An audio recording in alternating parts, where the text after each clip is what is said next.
1947 সালের 15ই অগস্ট ভারতবর্ষ স্বাধীন হয়েছিল।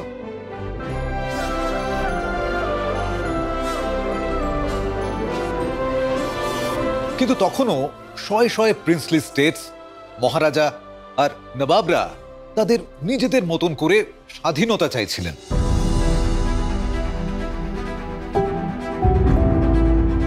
আজকের ভারতবর্ষকে যদি আমরা বোঝার চেষ্টা করি, তাহলে সর্দার প্যাটেল কিভাবে প্রায় 565টা প্রিন্সলি স্টেটকে একসঙ্গে ঐক্যবদ্ধ ভারতে যোগদান করতে সাহায্য করেছিলেন, সেটা আমাদের জানা দরকার।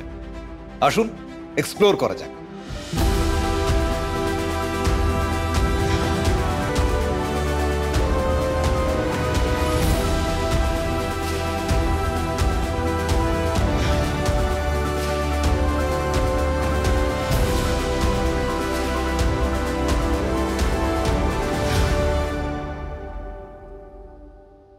সর্দার প্যাটেল একবার যা বলেছিলেন, বাংলায় তার মানে দাঁড়ায়, এখন থেকে প্রত্যেক ভারতবাসীর ভুলে যাওয়া উচিত যে সে একজন রাজপুত, একজন শিখ কিংবা সে একজন জাট। তাকে মনে রাখতে হবে যে তিনি একজন ভারতবাসী, আর এই দেশে তার সমস্ত অধিকার আছে, কিন্তু সেই সঙ্গে তার কিছু নির্দিষ্ট দায়িত্বও রয়েছে। সর্দার প্যাটেলের আরো একটি উক্তি এক অবিভাজ্য ভারতবর্ষের প্রতি তার যে অটল বিশ্বাস, তার কথা তুলে ধরে। একমাত্র দেশের মানুষ ছাড়া আমরা কারোর কাছে দেশ আত্মসমর্পণ করব না, আর তাই কোন রকম চক্রান্ত আমরা বরদাস্ত করব না, তা সে দেশের ভেতরে হোক কিংবা বাইরে।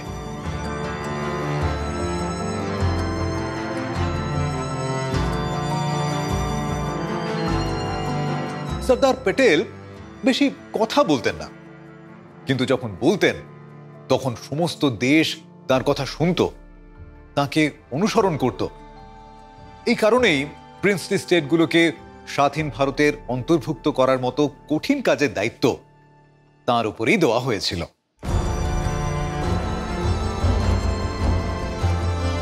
সর্দার প্যাটেল ভারতবর্ষের প্রথম ডেপুটি প্রাইম মিনিস্টার আর হোম মিনিস্টার ছিলেন, আর এই কাজে তাকে সাহায্য করতেন ভিপি মেনন।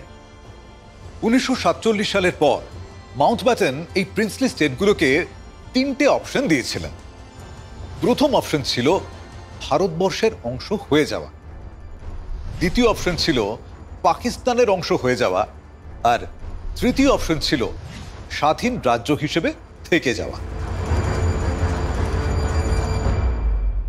সর্দার প্যাটেল আর অন্যান্য ভারতীয় নেতারা এটা ভালোই বুঝতে পেরেছিলেন যে এই সমস্ত রাজ্যগুলোকে আলাদা আলাদা স্বাধীন রাষ্ট্র হিসেবে থেকে যেতে দিলে ভারতবর্ষ কোনোদিনই এক পতাকার নিচে একটা ঐক্যবদ্ধ দেশ হয়ে উঠতে পারবে না।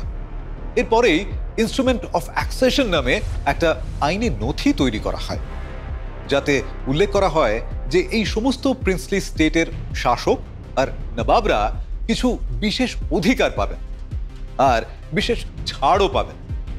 এর পাশাপাশি সর্দার প্যাটেল প্রিভি পার্সেস বলে এদের জন্য একটা নতুন সুযোগও নিয়ে আসেন।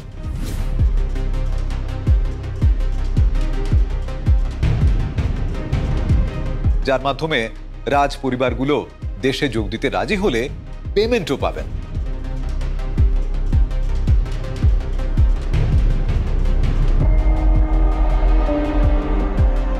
সর্দার প্যাটেলের এই যে ক্রমাগত উদ্যোগের জন্য বেশিরভাগ শাসকরাই ভারতবর্ষে যোগ দিতে রাজি হয়ে যান, আর 1947 সালের 15ই অগস্টের দিনে মাত্র অল্প কিছু রাজ্যই বাকি ছিল যারা তখনও ইনস্ট্রুমেন্ট অফ অ্যাক্সেশনে সই করে ভারতবর্ষে যোগ দেননি।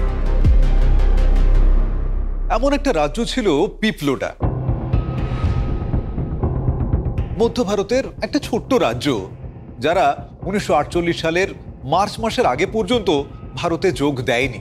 কিন্তু সবচেয়ে বড় বাধা এসেছিল ভোপালের নবাব হামিদুল্লাহ খানের কাছ থেকে, যিনি তার আশপাশের কিছু রাজাদের বুঝিয়ে সুঝিয়ে ভারতবর্ষ আর পাকিস্তানের বাইরে একটা আলাদা দেশ হিসেবে আত্মপ্রকাশ করার চেষ্টা করছিলেন। তার এই আলাদা দেশের মধ্যে ছিল বর্তমান ভারতবর্ষের গুজরাট, রাজস্থান আর মধ্যপ্রদেশ, অর্থাৎ ভীষণ গুরুত্বপূর্ণ কিছু জায়গা। কিন্তু বিকানিরের শাসক সদুল সিং এই পরিকল্পনা থেকে সরে দাঁড়ান। শুধুমাত্র তাই নয়, তিনি অন্য রাজাদের ভারতবর্ষে যোগ দেওয়ার জন্য নানান কিছু বুঝিয়েছিলেন, তার উপকারিতার কথা এ সমস্ত কিছু বুঝিয়ে বলেছিলেন। স্বাভাবিকভাবে যে সমস্ত প্রিন্সলি স্টেটগুলো ইন্ডিয়ান ইউনিয়নে একেবারে গোড়াতেই যোগ দিয়েছিল, বিকানির ছিল তাদের মধ্যে অন্যতম।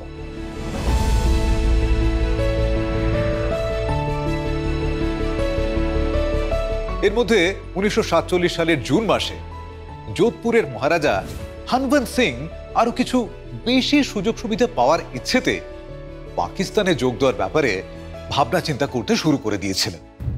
তিনি প্রিন্স অফ জয়সলমীরকে সঙ্গে নিয়ে মোহাম্মদ আলী জিন্নার সঙ্গে দেখা পর্যন্ত করেছিলেন। স্বভাবতই জিন্না এই প্রস্তাবে অত্যন্ত উৎফুল্ল হয়ে ওঠেন আর যে কোনো মূল্যে এই সুযোগটাকে কাজে লাগানোর চেষ্টা করতে থাকেন।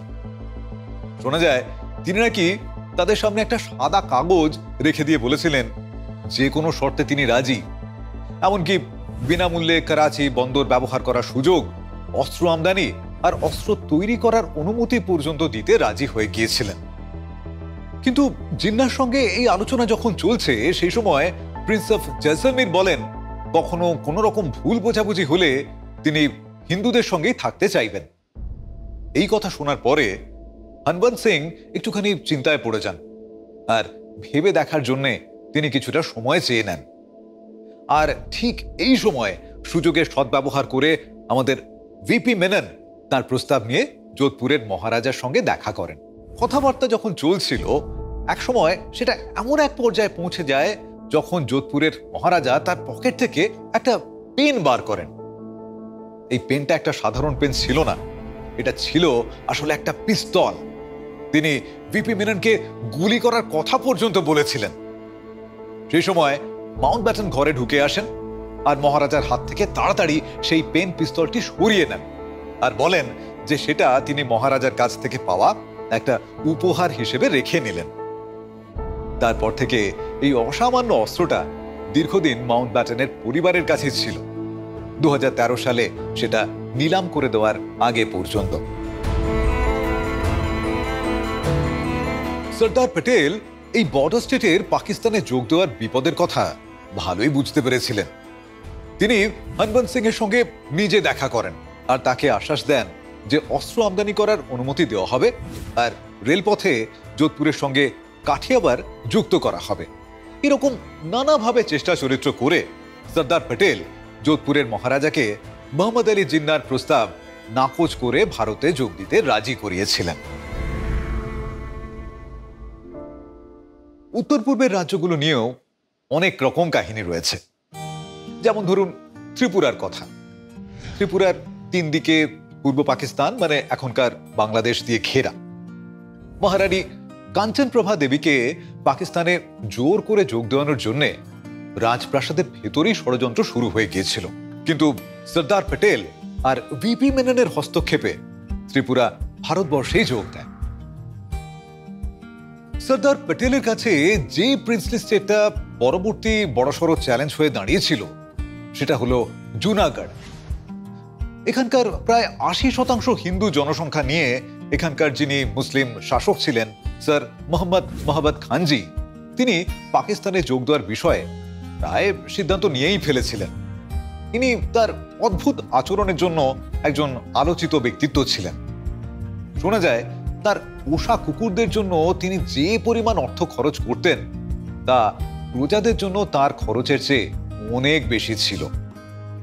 এই নবাব পাকিস্তানে যোগ দেওয়ার ব্যাপারে তার দেওয়ান স্যার শাহনওয়াজ ভুট্টো অর্থাৎ বেনজির ভুট্টোর ঠাকুরদার দ্বারা প্রভাবিত ছিলেন বলেও শোনা যায়। জুনাগড়ের পাকিস্তানে যোগ দেওয়ার কথা শুনে সেখানকার যারা সাধারণ মানুষ তারা বিদ্রোহ করতে শুরু করেন। শেষ পর্যন্ত নবাব নিজে পাকিস্তানে চলে যান। জুনাগড়ের লোকেদের সর্দার প্যাটেল গণভোটের সুযোগ করে দিতে চেয়েছিলেন, যাতে তারা নিজেরাই ঠিক করে নিতে পারেন যে কোন দেশে তারা যোগ দিতে চান। কিন্তু ওদিকে পাকিস্তান এই প্রস্তাব একেবারে সরাসরি নাকচ করে দেয়। তারপর 1947 সালের 1 নভেম্বর জুনাগড় রক্ষা করতে সর্দার প্যাটেল সেখানে ইন্ডিয়ান আর্মি ডিপ্লয় করে দেন। শেষ পর্যন্ত একবার গণভোট নেওয়াও হয়। জুনাগড়ের ৯৯% মানুষ ভারতবর্ষে যোগ দেওয়ার ইচ্ছে প্রকাশ করে, আর তারপর জুনাগড় ভারতবর্ষের অন্তর্ভুক্ত হয়ে যায়। প্রায় অনেকটা একই ধরনের ঘটনা ঘটেছিল কাশ্মীরের ক্ষেত্রে। সেখানে তখন রাজা হরি সিং এর রাজত্ব। সর্দার প্যাটেল জানতেন যে কাশ্মীরকে তাদের সঙ্গে পাওয়ার জন্য পাকিস্তান যতদূর করা সম্ভব সব রকম চেষ্টা করবে, তাই তিনি কড়া নজর রেখেছিলেন। কাশ্মীরের বিষয়টা গোড়া থেকেই তো বেশ চ্যালেঞ্জিং ছিলই, কারণ কাশ্মীরের অবস্থান তিব্বতের পূর্ব দিকে, চীনের উত্তর পূর্বে আর আফগানিস্তানের উত্তর পশ্চিমে। পাকিস্তানের দিক থেকে আসা বিপদের কথা আঁচ করে সর্দার প্যাটেল একটু দেরি না করে বিভিন্ন রকম ব্যবস্থা নিয়েছিলেন। দিল্লি শ্রীনগর রুট পরিবর্তন করা থেকে শুরু করে পাঠানকোট, অমৃতসর আর জম্মুর মধ্যে টেলিফোন আর টেলিগ্রাফ লাইন পাতা পর্যন্ত। ভারতীয় সেনাবাহিনীকে যে কোনো ধরনের পরিস্থিতি সামাল দেওয়ার জন্য কড়া সতর্কতা জারি করতে বলা হয়েছিল। কাশ্মীরের বিষয়টা ক্রমশ তাদের আয়ত্তের বাইরে চলে যাচ্ছে বুঝতে পেরে পাকিস্তান মরিয়া হয়ে 1947 সালের 22 অক্টোবর একটা আক্রমণের পরিকল্পনা করে। কিছু পাকিস্তানি উপজাতির 5000 লোক, যাদের লস্কর বলা হতো, তারা অস্ত্রশস্ত্র নিয়ে কাশ্মীর আক্রমণ করে বসে। এই ঘটনা দুদিন বাদেই উদ্বিগ্ন হয়ে মহারাজা হরি সিং তাৎক্ষণিক মিলিটারি সাহায্যের বিনিময়ে ভারতবর্ষে যোগ দেওয়ার ইচ্ছে প্রকাশ করেন।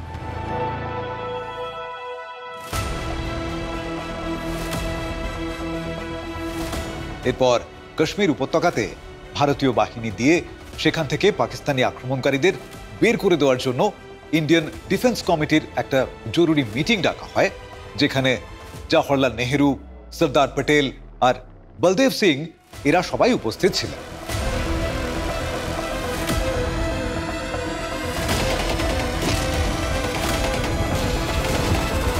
ভারতীয় বাহিনী সফলভাবে তাদের কাজ সম্পূর্ণ করে। এদিকে সমস্ত প্রিন্সলি স্টেট, তাদের মধ্যে সবচেয়ে বড় আর সবচেয়ে বিত্তশালী হায়দ্রাবাদ, সর্দার প্যাটেল আর অন্যান্য মধ্যস্থতাকারীদের অসংখ্য অনুরোধ, অসংখ্য সতর্কবার্তা সত্ত্বেও ইন্ডিয়ান ডমিনিয়নে যোগদানের প্রস্তাব সরাসরি নাকচ করে দেন। অবস্থা আরো খারাপের দিকে যায় যখন নিজামের প্রাইভেট আর্মির একটা অংশ, যাদের রাজাকার নামে ডাকা হতো, তারা হায়দ্রাবাদের হিন্দুদের নিশানা করতে শুরু করে। এবারেও সর্দার প্যাটেল দৃঢ়তা আর তৎপরতার সঙ্গে কাজ করেন। 1948 সালের 17 সেপ্টেম্বর ভারতীয় সেনাবাহিনী অপারেশন পোলো অভিযান শুরু করে আর হায়দ্রাবাদে ঢুকে পড়ে।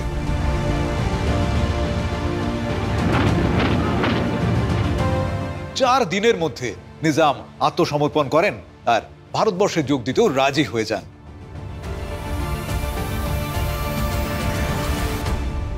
এর মধ্যে পাকিস্তানের অভিসন্ধি সারা বিশ্বের কাছেই প্রকাশ হয়ে পড়েছিল। ভারত যখন একদিকে সমস্ত প্রিন্সলি স্টেটগুলোকে একসঙ্গে এক পতাকার নিচে ঐক্যবদ্ধ করে আনার চেষ্টায় ব্যস্ত, সেই ফাঁকে পাকিস্তান লাক্ষাদ্বীপ দখল করার একটা চক্রান্ত তৈরি করে। নিরাপত্তার দিক দিয়ে লাক্ষাদ্বীপ ভারতের পক্ষে খুবই গুরুত্বপূর্ণ একটা এলাকা। সর্দার প্যাটেল লাক্ষাদ্বীপের ঠিক সময়ে ভারতীয় সেনাবাহিনী পাঠিয়ে দেন আর লাক্ষাদ্বীপ ভারতের অন্তর্ভুক্ত থেকে যায়।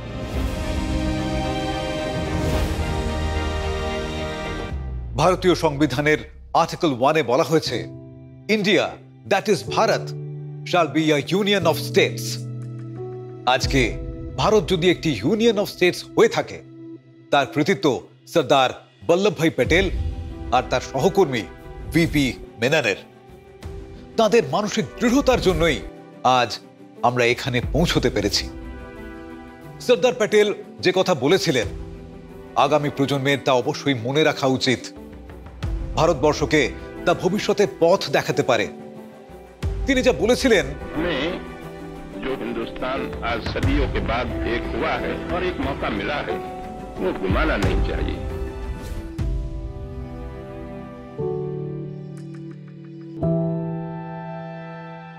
প্রখ্যাত কবি হেমরাজ পটিদারের কবিতায় সর্দার প্যাটেলের জীবনের নির্যাস আর তার জীবনের উদ্দেশ্য সুন্দরভাবে ধরা আছে। सोमनाथ का उद्धारक वे शिव शंकर प्रलयंकर था, ब्रिटिश पाक दुश्मन के सम्मुख वीरभद्र भयंकर था, कांपे शेख निजाम कभी क्या कहना उस ललकार की, फिर यादों में हम खोए हैं लोह पुरुष सरदार की।